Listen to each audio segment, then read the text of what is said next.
They give you really good drugs. Okay. All right. Well, that's a good thing. And you know, I'm actually having a checkup soon, so I'll mention that when I'm there because as long as they're testing everything else, they may as well test that. Peace of mind is worth a lot. Yes, it is. Now, back on the subject of your books. What are you working on now? Well, I just finished up a little novella for a Christmas anthology that's come out. Yeah, it's going to be such I want a Christmas anthology. Actually, a New York Times best-selling author friend of mine, whose name I will not mention because I haven't yet discussed it with the publisher, but she and I both have done some work for the same editor. And I saw her recently, and she said, let's do a Christmas, you know, we talked about it, could we do a Christmas anthology together? And I would love to have my name on the same book as a New York Times best-selling author for a Christmas anthology. So we're going to propose it. I do have a USA Today bestseller with me, so yay!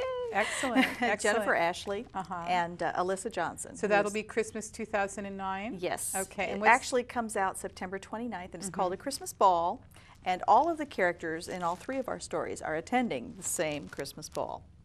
So. And and who are the other authors that are on it? Jennifer Ashley and Alyssa Johnson. Okay, well that's yes, and Jennifer Ashley is the yes. Okay, yeah. All right. That's Christmas books do really well, and I like to read Christmas books at Christmas. They're fun. I get, you know, different people have different Christmas traditions, and me is I get all the Christmas books and stack them up and read them, and then I watch every version of A Christmas Carol that I can get my hands on. Is my other thing that I like to do. Even the bad ones. My family gets disgusted with me because I love A Christmas Story. You'll shoot your eye out. Yeah, we were at, I was in Clinton, Connecticut, and I wish I could remember the name of the coffee shop because it was so adorable, and I'd give it a plug. But we went in and they had a sitting room, and they had the major award.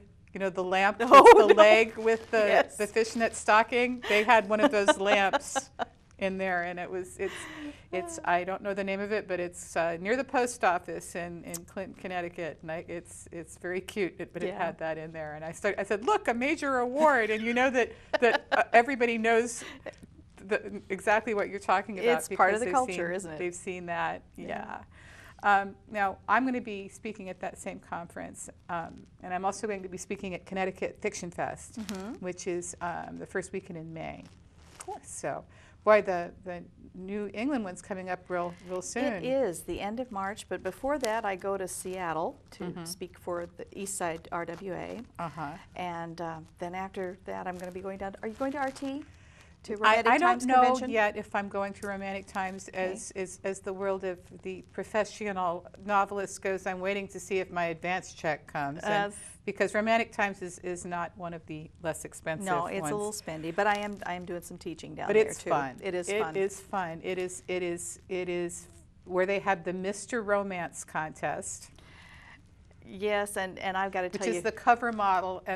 People think that these cover models, these sexy covers, we call them clinch covers, is what they call them, that they're paintings. But these are generally done from photographs, and we've got these guys that this is what they do. They're cover models. It's their job. It's their job, and a lot of them are running around at the Romantic Times convention. And because the people that are attending the convention are the ones who vote for them, they flirt with you shamelessly. They do. Despite the fact they're 30 years younger than you, and there's you're at the dance, and here's a guy, and he's wearing what was he wearing? He's wearing like a loincloth and fur boots and nothing else, with his long flowing hair, and he's dancing with all the romance authors, and we have a good time. Yeah, it is fun. So I'm going to be speaking there, and then I'll be at RWA National, and I'm going to be I will be at RWA National in I'm going to be Washington, doing DC. my very first workshop at Nationals this year. Yeah, my proposal wasn't chosen. I did put in a proposal. My workshop is called Neurotica. It's about adding humor to your prose. So, okay, I like that. Well, hopefully I'll be able, at the New England one, we won't be scheduled at the same time, so maybe I can come to yours, because I'll hit yours too. I need help with that. Mine is the one that I'm doing is the 5 most common errors that you see in beginners' manuscripts. And because I judge a lot of contests, so I realized I was seeing the same things over and over. And it's to do with point of view, showing versus telling, character voice, these very basic things. Front-loading backstory. Yeah. The famous information dump. Yeah, I'm judging my first batch of Golden Hearts now. I've never done it before. So yes, and the Golden Heart contest, for our viewers who aren't familiar with it, is the Romance Writers of America have an unpublished writers contest every year called the Golden Heart. It's kind of the contest for unpublished writers because a lot of people enter, and if you win the Golden Heart contest, those people usually end up selling those stories because that's something that that the publishers really pay attention to if they see that. They do. Well, I can see we're coming to the end of our time, so I'm going to ask you if you could read an excerpt from your upcoming, from Vexing the Viscount for me. I would love to. And this is the one that I'm reading right now. So this is a little, I think this is a little farther than I've gotten in the book, so I'll be hearing this for the first time too. I need to set it up just a little bit here. Daisy has had to masquerade as a French courtesan, and that's the only way that Lucien would accept her as his partner. So right now he is visiting her in her guise as Blanche Latour. So we have the virgin hero and the virgin heroine pretending to be. Yes, it is the blind leading the blind. Yes. Okay. Okay. I want you to remove your mask, he said. I do want to know all you wish to share with me, but most importantly, I want to know you. He turned one of her palms up and placed a soft kiss in the center of it. Please. Jupiter.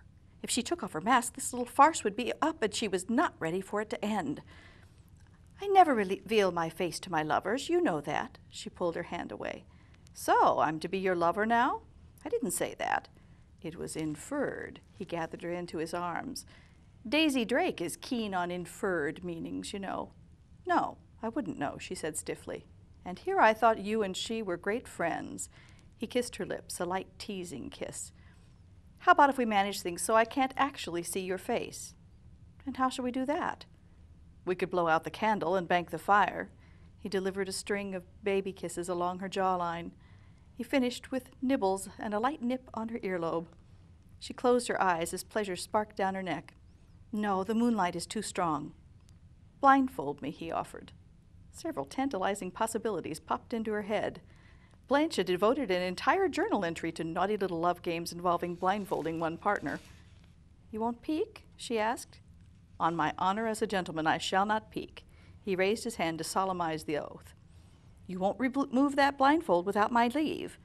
If I must remain forever in darkness, I shall not remove it until you give the word. The smile in his voice teased her ear, but she knew he'd keep his promise. Lucien had always been a stickler for honor, even when he was a knobby-kneed boy brandishing a wooden sword. Then I accept your terms, sir. She rose and rummaged through the drawer of her dressing table for a silk scarf to bind around his eyes. Prepare to lose one of your senses, monsieur, but be forewarned, you may find your remaining ones considerably heightened. His smile was sin incarnate. I am counting on it.